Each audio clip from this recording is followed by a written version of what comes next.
안녕하세요. 부동산 사기당했던 경입니다. 네, 구독자분들이 조금씩 늘고 있는데 500명이 될 때까지 힘차게 한번 또 같이 가보시죠. 자, 지금 월 이자 100만 원 뚝 떨어질 것 같다. 9억 집 안심전환 대출에 영끌족이 좀 안도의 한숨을 내셨다. 지금 안심전환 대출이라는 말을 많이 들어보셨을 것 같습니다. 한번 내용을 보겠습니다. 내년부터 안심전환 대출 대상이 9억 주택까지 확대가 된다. 힘든 사람이 많은데 9억짜리 집도 돕는 건가? 전세 대출 등과 역차별이다 하는 말도 있는데 일단 한번 내용을 보겠습니다. 자, 당정이 고금리, 변동금리 주담대를 최저 연 3.7% 고정금리로 바꿔주는 안심전환 대출 지원 대상을 최대 9억 원 주택까지 확대하기로 하면서 서울 수도권 영끌 차주들도 안도의 한숨을 내쉬게 됐다. 지금 현재 시중은행 주담대 평균 금리가 연 5% 초반, 최고 금리가 연 7% 중반, 그리고 더 올라가겠죠. 그래서 이걸 고려하면 안심전환 대출 지원을 통해서 빚 부담이 상당 부분 완화될 전망이다. 그러나 일각에서는 고가주택 지원에 대한 타당성 문제와 금리 인상에 대비해 일찌감치 이자가 비싼 고정금리 정책 대출을 받은 차주, 그리고 안심전환 대출 지원에서 제외된 전세대출 차주에겐 또 역차별이라는 말도 나오고 있어요. 사실 조금 열받을 수 있죠. 지금 이게 더 힘들고 실소유자 전세대출 사는 사람들이 금리 때문에 더 힘든 사람이 더 많을 텐데 9억 원짜리 집에 사는 사람들까지 이거를 혜택을 줘야 되냐? 3.7%로 낮춰주면서 그래서 말이 좀 많이 나올 것 같습니다. 그래서 이 안심전환 대출의 주택 가격 요건을 내년 초 9억 원까지 확대하는 데 뜻을 모았다.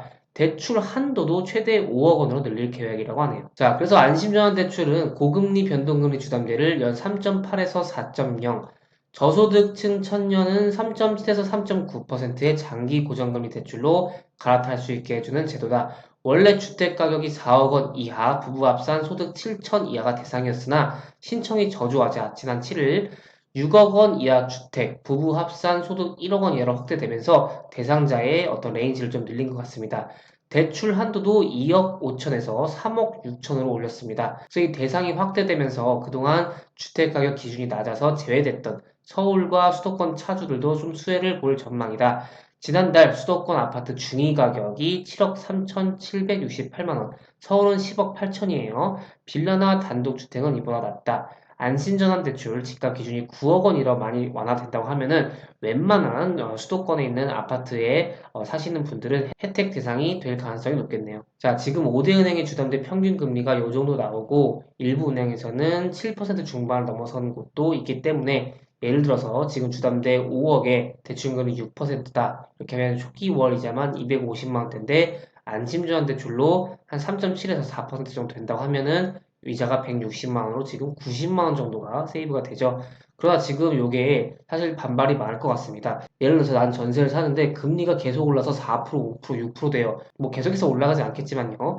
그런데 9억 원에 사는 사람인데 나보다 금리를 낮게 받는다 하면 살짝 이게 역차별일 수도 있다. 이렇게 볼 수도 있을 것 같습니다. 그래서 불경기에 어려운 사람도 많은데 9억 원 집을 가진 사람까지 나라가 도와줘야 되는 거냐? 그래서 영끌도 본인 선택인데 결국 버티면 정부가 어떻게든 도와줄 것이라는 생각만 커진다. 뭐 이런 내용도 나오고 있어요. 그래서 연 4%가 넘는 고정금리 정책 대출을 받은 차주나 안심전환 대출 지원대에서 제외되는 전세대출 차주들에게는 역차별일 수 있다. 그래서 예를 들어서 난 전세 사는데 금리가 막 5에서 7%야. 근데 저기 9억 원에 사는 사람은 금리가 3.7%예요.